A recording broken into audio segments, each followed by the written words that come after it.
ठीक है बच्चों, तो आगे बढ़ते हैं। हमने देखा रिफ्रैक्शन होता क्या है, रिफ्रैक्शन ऑफ लाइट, ये जो चैप्टर का नाम है नेक्स्ट वाले, लाइट नेचुरल फिनोमिना का। रिफ्लेक्शन तो कर लिया था, रिफ्रैक्शन तो हमने ये देखा रिफ्रैक्शन ऑफ लाइट होता क्या है। रिफ्रैक्शन होता है तो उसके पीछे का रूल, प्रिंसिपल क्या है कि वह light ray travels from rare to denser तो क्या होता है, फ्रॉम डेंसर टू रेयर तो क्या होता है, इंसिडेंट रे, रिफ्रैक्टेड रे, नॉर्मल क्या होते हैं, हमने देख लिया। जिन्होंने नहीं देखा वो मेरी प्रीवियस वीडियो देख लेना, प्लेलिस्ट में एडेड है, आपको पता चल जाएगा, दिख जाएगा सारी चीजें। ठीक है, इतनी बातें।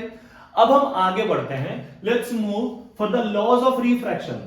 ठीक है, रिफ्रैक्शन के लॉज, किन लॉज पे या कैसे लॉ रिफ्रैक्शन काम करता है।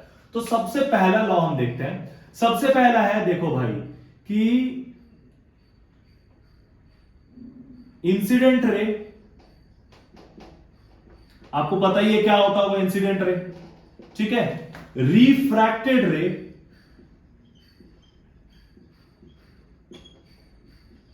और रिफ्रैक्टेड रे भी हो गया, और नॉर्मल ऑल लाई इन अ सेम पॉइंट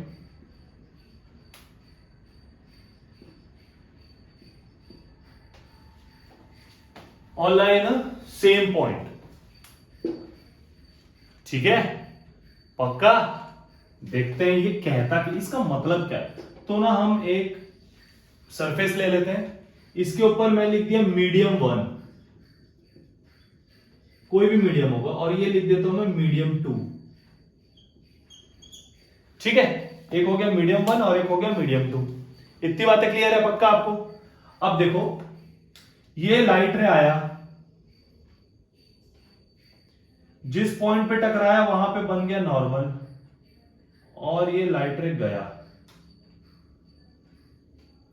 ठीक है, तो इन दोनों के बीच में बनने वाला angle is angle of incidence, इन दोनों के बीच में बनने वाला angle is angle of refraction. इतनी बातें क्लियर है। तो देखो क्या लिखा हुआ है, first law of refraction, incident ray, refracted ray and normal. ये वाली जो डॉटेड लाइन है, ये कौन सी लाइन है, ये नॉर्मल है ना, ये इंसिडेंट रे है आई आर, और ये रिफ्रैक्टेड रे है। इतनी बातें क्लियर है। तो incident ray, refracted ray and normal all lie in a same point. देखो एक ही पॉइंट पे लाई कर रहे हैं, पक्का क्लियर है। तो पहला लॉ तो यही हो गया। और दूसरा लॉ क्या कह रहा है भाई रिफ्रैक्शन का, वो कहता है रेशियो ऑफ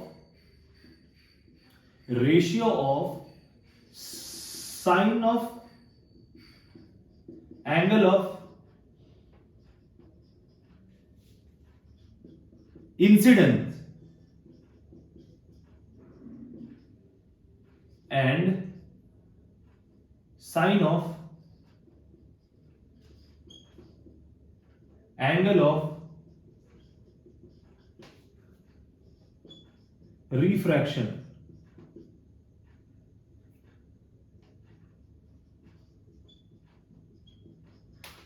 क्या कह रहा है, ratio of sine of angle of incidence and sine of angle of refraction is equal to a constant. ठीक है, क्या कह रहे हैं कि ratio of sine of angle of incidence, देखो एंगल ऑफ इंसिडेंस क्या है आई, तो sine of angle of incidence मतलब sine of i, and upon में ratio of sine of angle of incident and sine of angle of refraction is equals to constant. ठीक है, अब ये sign क्या है भाई, ये ट्रिग्नोमेट्रिक एंगल है। आप लोग लाइन सेड एंगल्स में पढ़े होंगे, ट्रायंगल्स में भी आगे पढ़ोगे, जो नहीं पढ़े अभी आगे पढ़ लोगे। तो देखो sine theta, cos theta, tan theta, ये सब ट्रिग्नोमेट्रिक एंगल्स है, ट्रिग्नोमेट्रिक रेशियोज हैं। ठीक है, तो वही कह रहा है कि sine of angle of incidence और sine of angle of refraction का जो रेशियो होता है वो कांस्टेंट होता है। क्या होता है, कांस्टेंट। इसी कांस्टेंट को म्यू से भी डिनोट करते हैं।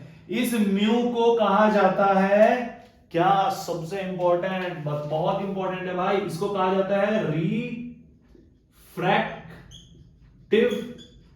इंडेक्स। ठीक है, तो sine of angle, ratio of sine of angle of incident and sine of angle of refraction is equals to a constant. तो देखो sine I by sine R equal to constant, इसी को कहते हैं म्यू। क्या कहते हैं बच्चों? म्यू, म्याऊ वाला म्यू, म्यू बिल्ली वाला म्याऊ म्याऊ कर रहा है, देख रहे हो?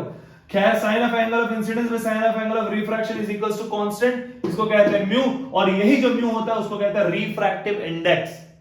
क्लियर है? अभी रिफ्रैक्टिव इंडेक्स क्या है मैं आगे बाद में बताऊंगा, लेकिन अभी देख लो।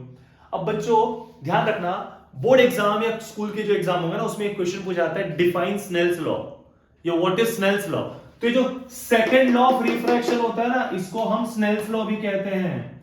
It is also called as Snell's law, याद रखना है। सेकंड लॉ ऑफ रिफ्रैक्शन को स्नेल्स लॉ भी कहते हैं, याद रहेगा बच्चों? क्लियर है इतनी बात? तो अगर पूछा जाए व्हाट इज स्नेल्स लॉ, तो भी आप ये लिखेंगे कि according to Snell's law ratio of sine of angle of incidence and sine of angle of refraction is equals to constant. उस कांस्टेंट को कहते हैं म्यू, जो कि होता है रिफ्रैक्टिव इंडेक्स। बातें क्लियर है? तो रिफ्रैक्टिव इंडेक्स का एक फॉर्मूला भी मिल गया हमको, sine I by sine R. Clear है? तो फॉर्मूला क्या हो गया? Mu equal to sine I by sine R. बोलो समझ आया कि नहीं? पक्का? तो ये है आपका लॉज ऑफ रिफ्रैक्शन। दो लॉज है, incident ray, refracted ray and normal, all lie in the same point. दिख रहा है? अब साइन ऑफ, सेकंड लॉ है ratio of sine of angle of incidence and sine of angle of refraction is equals to constant. मतलब sine I आने वाले angle का, sign of आने वाला एंगल बटा साइन ऑफ जाने वाला एंगल बराबर एक कांस्टेंट होता है जिसको कहते हैं म्यू, जो होता है रिफ्रैक्टिव इंडेक्स। बातें क्लियर है? पक्का? ठीक है, आगे की चीज हम नेक्स्ट वीडियो में देखते हैं क्लास।